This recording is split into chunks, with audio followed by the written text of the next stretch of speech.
Magandang araw, ako po si JM De Jesus para sa Pasada Balita ngayong alas 12. Nakatakda umunong iproklama ng COMELEC ang ika-64 na party list representative sa darating na Huwebes, September 18.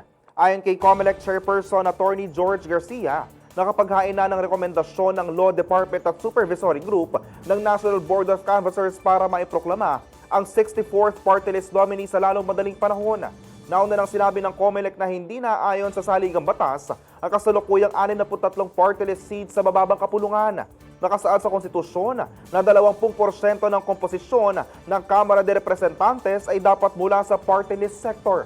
Hindi raw kaagad natukoy ang panibagong party list group dahil inihintay pang maisapinal ang ruling hinggil sa naturang usapin ng Duterte Youth.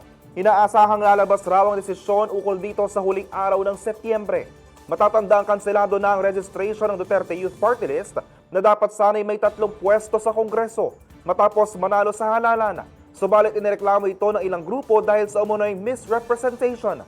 Samantala, lumapit na rin sa Korte Suprema ang Duterte Youth upang pigilan ng COMELEC na ipatupad ang naging ruling nito.